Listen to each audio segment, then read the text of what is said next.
За бид бүхний зорин нисэж байгаа газар маань бүгд найрамдах Хятад ард улсын Шанхай хот. Тодорхойлбол Шанхай театрын академид Монгол үндэстний киноны сэдвээр болох олон улсын хуралд соёл урлагийн их сургуулийн эрдэмтэн багш, уран бүтээлчид нийлсэн 10-аад хүнтэй баг Монгол улсын төлөөлөгчид Бээжинд төр буудлаад Шанхай хүртэлх 2400-аад км замыг агаарын хурдан хүлгийнхээ ачаар 5 цаг туулж Хонгчагийн нисэх буудалд газардлаа.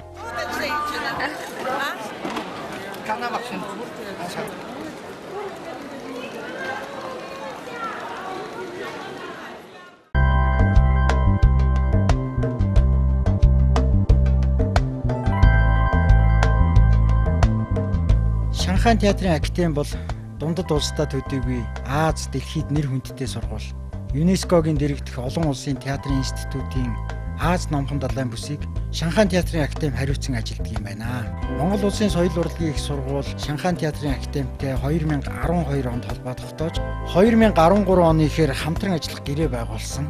За түүнээс хойш хоёр сургуулийн хамтран хийсэн хамгийн анхны арга хэмжээ нь Шанхай театрын академи дээр болсон энэхүү Монгол үндэстний киноны сэдвт олон улсын хурал болж байгаамаа. Шанхайши жүжигчин энэ сургуулийн уран бүтээлчид багшлаад хамт олон оюун сурчдыг талархлаа илэрхийлье.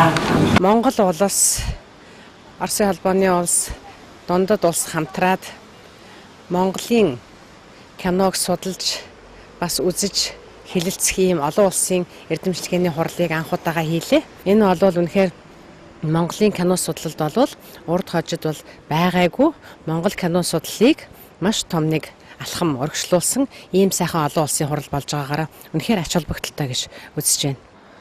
Яагаад ийм нэг хурал хийе гэсэн бэ гэвэл энэ Монгол киноны энэ дэлхийдх нөлөө одоо бас тийм сайн биш.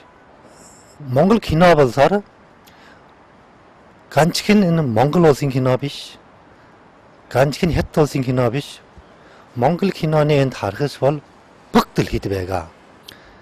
Тэгэхээр эдгээр кино бол одоо яг тийм нэг шитэмтэй нэг багч болоод ийм нэг нөлөө тусгалан гаргаад дийлж байхгүй. Одоо ийм нэг хөдөлгөөнөөр дамжуулаад одоо дэлхийн хараанд хүнсийн хараанд одоо Монгол киногийн нэг сайн хүртэл болгоё гэсэн ийм жаргалгаас хийсэн юм аа. За энэ хуралд одоо 3 улсын төлөөлөгчид оролцож байна. Киног судлан ярилцах ийм том хэмжээний хурал Хятад улсад анх удаага болж байна. За мөн одоо Монгол, Өвөр Монгол болон Монгол, Өвөр Монголын хамтарсан киног нийт 7 бүлэг гаргасан ажиллагаач одоо Шанхай хотнод үдээгүй Хятад улсад цөөхөн болдог.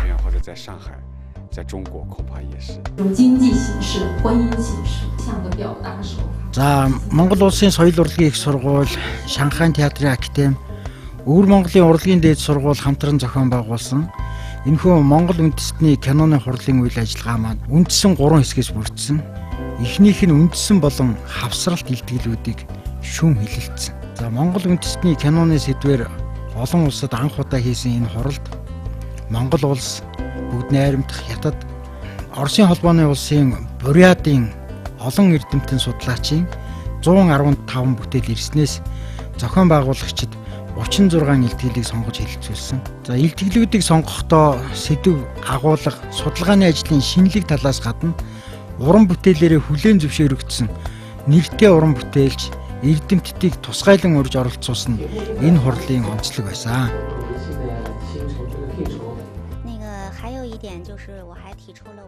Энэ хурал тавьсан миний илтгэл бол 90 оноос 2000 он хүртэлх 2000 оноос өнөөдрийн хүртэлх бүтээгдсэн Өвөр Монгол кинонуудад харьцуулт хийсэн юм а.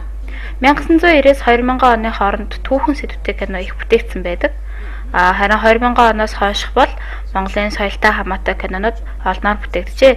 Эдгээрээс харахад Монгол үндэстний киноны харуулах хүрээ өргөн биш, өөр бусад оронтой хамтран бүтээсэн кино бага байдаг.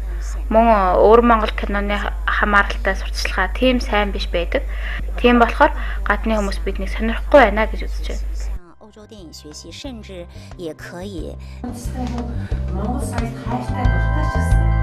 Хуралд оролцсон дундад улсын төлөөлөгчд маань Шанхай театрын академи, Бээжингийн киноны сургууль, Өвөр Монголын урлагийн дээд сургууль, Пудан, Зижан, Хуадун зэрэг их дээд сургуулийн кино телевизийн чиглэлээр судалгаа хийдэг судлаач, уран бүтээлчдээс бүрдсэн байлаа. Дундад улсын судлаачдын илтгэлд тал нутгийн монголчуудын үжил санаа, зан заншил, хайр сэтгэл, дүр бүтээлт улам бүр суурин амьдралд уусж байгаа тал нутгийн малчдын амьдралыг хүндсэн байгаагаараа онцлог байсан юм аа. 来显现出草原烧化后蒙古族牧民们的生存现状，反映出现代工业文明现在的工商业文明对民族游牧文化的巨大。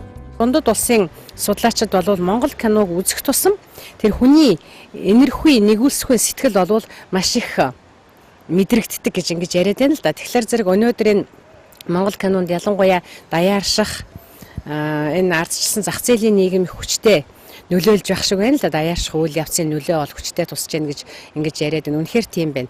Тэгээ эндээс үүдээд Монгол кино бол өөрийнхөө тэр түүхэн бодит амьдралаас нэзээд холдно хөндийрсэн бодит биш нэлээд тийм хиймэл зохиомл тийм уран сайхны арга давмгаалсан тийм одоо сэдвүүд тийм арга хандлага бас Монгол кино нэлээд байна уу гэдгийг судлаачдын ихтгэл бас нэлээд яриад байна.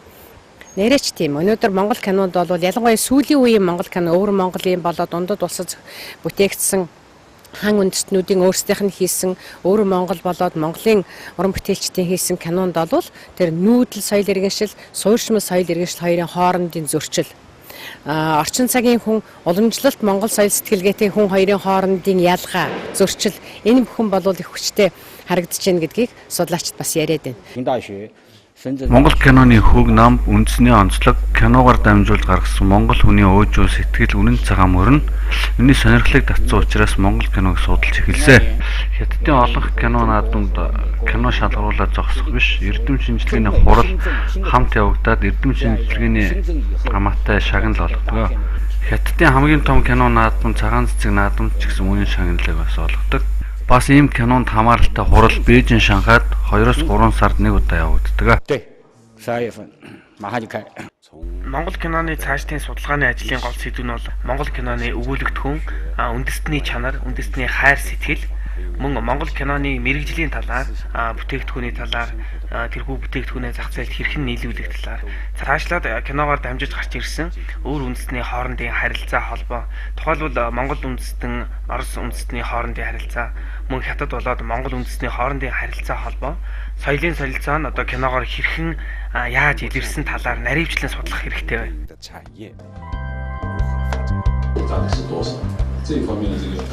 Судлаач нь судалгаагаа, зохиолч нь зохиолоо, зураглаач нь зураглаачийн ажлаа, дууны найруулагч нь дууны найруулгын талаас нь Монгол үндэсний киног шүүн хэлэлцсэн энэ хурал соёл урлагийн их сургуулийн театр кино урлагийн сургуулийн багш найруулагч Чимэд, найруулагч Золбаяр нар Монгол киноны үүсэл, хөгжил, онцлогийн талаар, соёл урлагийн их сургуулийн радио телевизийн сургуулийн багш Отгонбаяр Монголын телевизийн цуврал киноны талаар, соёл урлагийн их сургуулийн театр кино урлагийн сургуулийн захирал доктор профессор Долгор Сүрэн Монгол кино урлагийн хөгжүүлэх бодлогын талаар ихтгэл тавьж, киноны зураач Батбилэг маань Үхэж үл болон Чингис хаан киноны Эзэн хааны хувцас, Баатрын зүүмэл хуйгаа дэлгэсэн хуралд оролцогчдын сонирхлыг баггүй татаж байлаа. Өөрөөсөө үндэсний өвөрн сонсдог хэлбэрийн тухай өөрөөр юм өвөрн сонсдог киног хийж дэлхийн кино урлагдаг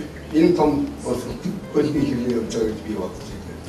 Урлаг соёлынхаа тэр тусмаа киноны уран бүтээлчид бид уламжлалт соёлоо судлаж уран бүтээлтэй шингэн дэлхийн улс үндэстнүүдэд сурчлан таниулах кино зургийн хайснаа хичүүлэн авч үлдэх шаардлагатай гэж би боддог юм аа. Эртний Монгол угсаатны хувцсны олдор болон бусад түүхэн их сурвалжуудыг харьцуулан үзвэл орчин үеийн түүх кинонуудад Чингис хааны хувцсны загвар, хэв маягийг өөр хоорондоо нэлээд ялгаатай байдлаар дүрсэж ашиглаж байгаа нь бол харагдаж байна. Шанхай хот болхон кино, Монгол кино гэдэг сэдвтэй ийм хуралда Бурят хайрет байхдаа би их баяртай байна. Бурят кино гэдэг юм яхатай бий болоод тэр кино бол хөгжиж байна.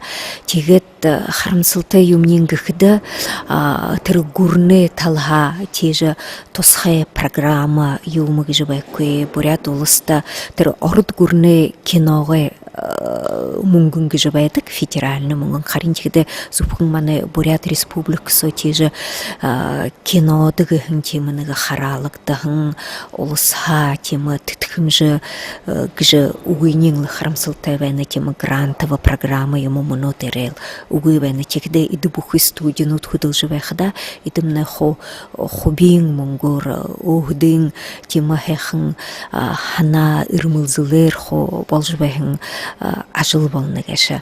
Тэгэхдээ эд ажлаа эд манай нейрологчд Баярдышенов Солбончлог Дэйнов Эрдэнэ Жалцанов 2006 онд первый Чингисхан гэж кино бүтээн байна. Эдэмнэ болбол тийж Артенга Бурят Монгол Артенга тийм хайхан заншил гэж хэлэх юмгүй тийм нангийн үзүүл тийм нэг Бурят артта хаваатай тийм сэдвтэй кинонд бүтээх гэж байна.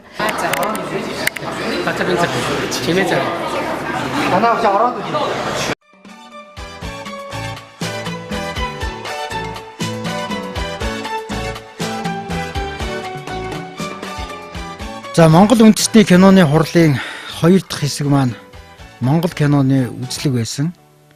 Шанхай театрын академийн кино театрт бид Монгол хүү, Алтан өргөө, Тань руу нүүж явна гэдэг одоо 3 киногоо ганцгалж очсон.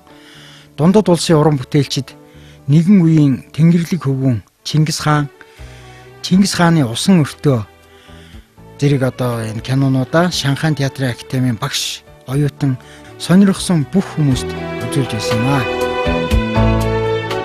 Өчигдөр орой Монгол улсынхаа 3 киног үзлээ.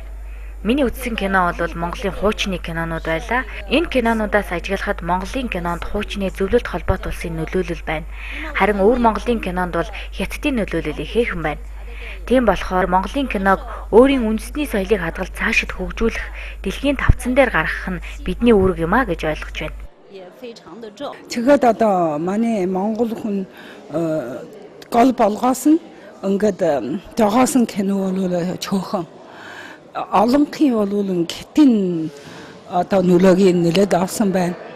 Таны Монгол улсын Монгол киногийн үүсэн дээр бидэн бол их биширж байна. Юу ч гэсэн бидэн Монгол хүний жан татгал бидэн өөрийнх нь боссон илтгэе гэж яга им сэтгэл санаагийн бүр ингээ илгэр дийлэн ш та. Манус одоо энэ талаар бол холгүй чүтгөө.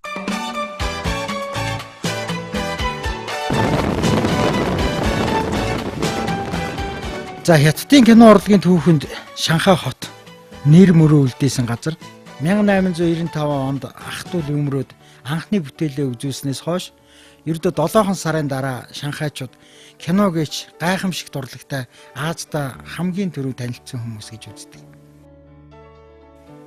Хятадын анхны кино театр 1908 онд Шанхайд үүдэнэж Хятадын анхны киног 1913 онд Шанхайд хийсэн гэж.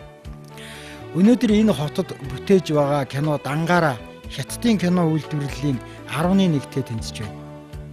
Тийм ч учраас Шанхай театрын академийнхан Монгол үндэсний киноны хуралд оролцогчдыг Хятадын Холливуд гэж нэрлэгддэг Хиндиан кино үйлдвэрлэлийн төвд зочлуулсан юм аа.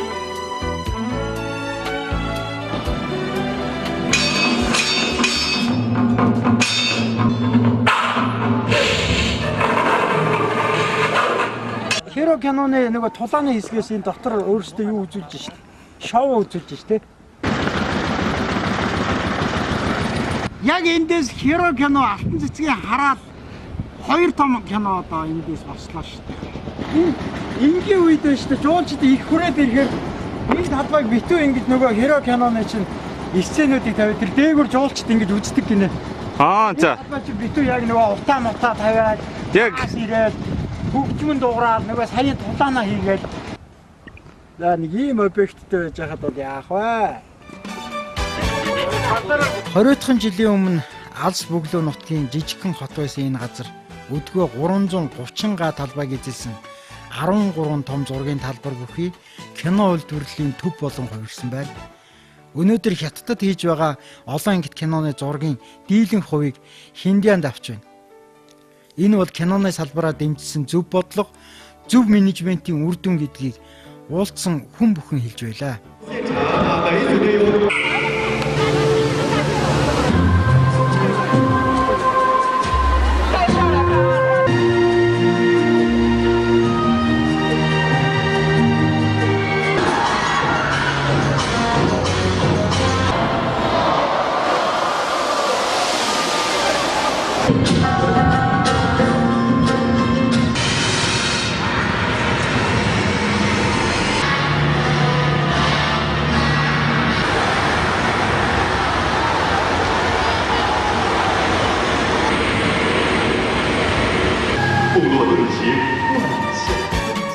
Улам бүр даяарчлагдж байгаа дэлхийн ертөнцид уран бүтээлч бидний хүн төрлөختний өмнө хүлээх үүрэг асар өндөр.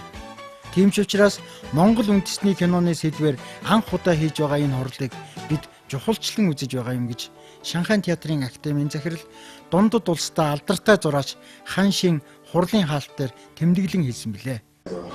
Бид кино урлагийг улс төрийн хараанаас хардаг байсан. Гэхдээ бид өнөөдөр хүн төрөлхтний соёлын өмнө хүлээж байгаа үүрэг хариуцлагынхаа үүднээс энэ хурлыг зохион байгуулсан. Энэ бол эргэлтийн шинжтэй арга хэмжээ боллоо.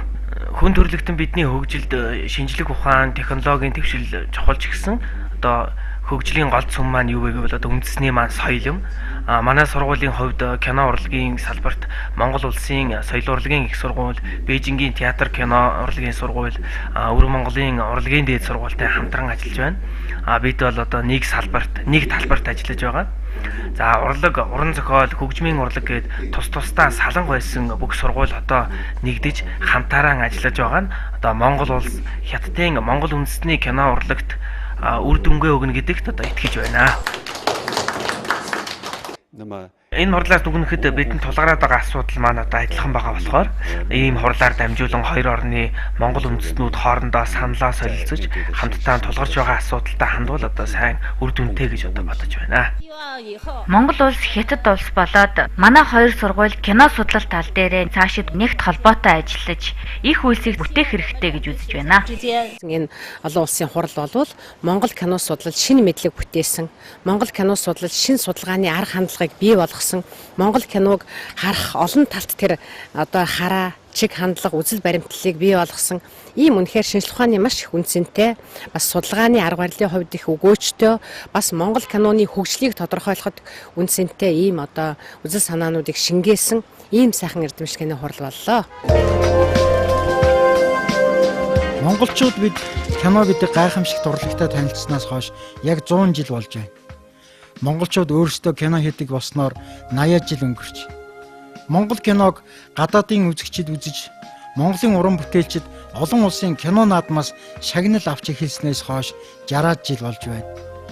Монгол кино үйлдвэр үүдээ барьж, уран бүтээлчид нь ийш тийш тарснаас хойш 20 жил болж байна. Монгол найруулагч олон улсын кино наадмын улаан хивсэн дээр алхаснаас хойш 1 жил болох гэж байна. Монгол кино үүссэн, хөгжсөн, унсан, эргээд сэргсэн энэ бүх хугацаанд нэг л байрандаа зогсоод хоцорсон Монгол киноны судлал өнөөдөр хөгжлийнхөө шин түүхийг эхэлж байна. Энэ түүхэнд Шанхайд болсон Монгол үндэсний киноны хурал тодоос тод үлднэ. Монгол киноны судлал хөгжих цаг ойрхон байна гэдэг итгэл өрөөлөөр энэ хурлын тухай тэмдэглэлээ өндөрлөё.